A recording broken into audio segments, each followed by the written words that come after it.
Share మార్కెట్లో విజయం సాధించాలన్నారా? విజయవాడలోని విఎల్ ట్రేడింగ్ ఇన్స్టిట్యూట్తో ట్రేడింగ్ను ప్రొఫెషనల్గా నేర్చుకోండి. Online and offline classes available. Admissions open now. Welcome to day 26. అందరికీ నమస్కారం. నిన్న మనం బ్రేక్అవుట్ గురించి తెలుసుకున్నాం. ఈరోజు బ్రేక్అవుట్ తర్వాత వచ్చే అత్యంత ముఖ్యమైన కాన్సెప్ట్ అయినటువంటి రీటెస్ట్ గురించి నేర్చుకోబోతున్నాం. రీటెస్ట్ అంటే బ్రేక్అవుట్లో జరిగే ఆ తర్వాత ప్రైస్ మళ్ళీ బ్రేక్అవుట్ చేసిన లెవెల్స్ దగ్గర రావటం. ఈ లెవెల్ కానీ నిజంగానే బ్రేక్ అయ్యిందా లేదా అని మార్కెట్ టెస్ట్ చూస్తుంది. ఈ ప్రాసెస్ను రీటెస్ట్ అంటారు. ఫర్ ఎగ్జాంపుల్ మీరు ఇక్కడ చూసినట్లయితే ఇక్కడ అంతా రెసిస్టెన్స్ కింద ఉంది. ఇక్కడ బ్రేక్అవుట్ అయింది, ఇది బ్రేక్ పైకి వెళ్ళింది, మళ్ళీ ఏం చేశారు, కిందకు వచ్చింది. ఎప్పుడైతే మళ్ళీ కిందకు వచ్చి మళ్ళీ పైకి వెళ్తుంది, దీన్ని రీటెస్ట్ అంటారు. చాలా ప్రొఫెషనల్ ట్రేడర్స్ నేరుగా బ్రేక్అవుట్లో ఎంట్రీ తీసుకోరండి. వారు రీటెస్ట్ కోసం వెయిట్ చేస్తారు. ఎందుకంటే ఆ రీటెస్ట్ ఎంట్రీస్ సాధారణంగా ఎక్కువ ఎక్యురసీ మరియు తక్కువ రిస్క్ని అందిస్తుంది. అండ్ దీన్ని మొదట ఒక ముఖ్యమైన రెసిస్టెన్స్ లేదా సపోర్ట్ లెవెల్ ఉంటుంది ఫస్ట్ ఆఫ్ ఆల్ మొదట. తర్వాత వచ్చేసరికి ప్రైస్ కొంత దూరం మూవ్ అయిన తర్వాత మార్కెట్ మళ్ళీ బ్రేక్ చేసిన లెవెల్కి దగ్గరికి తిరిగి వస్తుంది. అది మనం అర్థం చేసుకోవాలి. అండ్ ఇప్పుడు మీరు చూసినట్లయితే ఇప్పుడు చూడండి, ఇక్కడి నుంచి ఇక్కడికి వచ్చి మళ్ళీ ఇక్కడికి వెళ్ళింది, అవునా?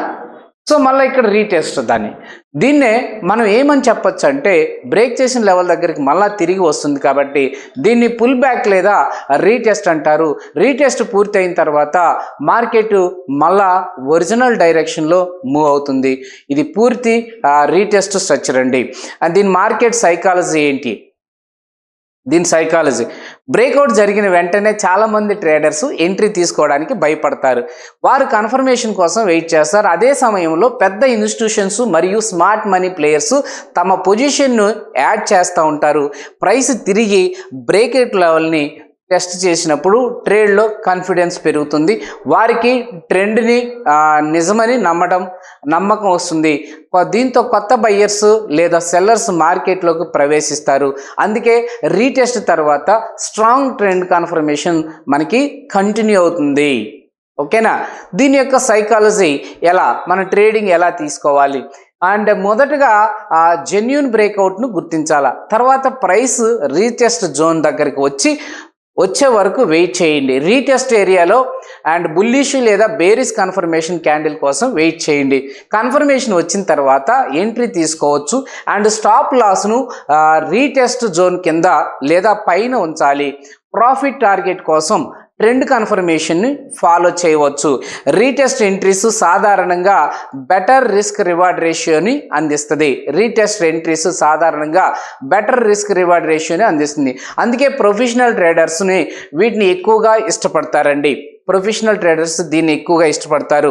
ఇక్కడ మీరు ఇప్పుడు వరకు ఏదైనా చేసినట్లయితే కింద దాని యొక్క మీరు ఏదైతే స్టాక్స్ లేదా నిఫ్టీకి బ్యాంక్ నిఫ్టీలో చేసినప్పుడు ఇలా రీటెస్ట్ వచ్చినప్పుడు బలంగా వచ్చిందా లేదా అని చెప్పండి, నాకు కింద కామెంట్ రూపంలో తెలియచేయండి.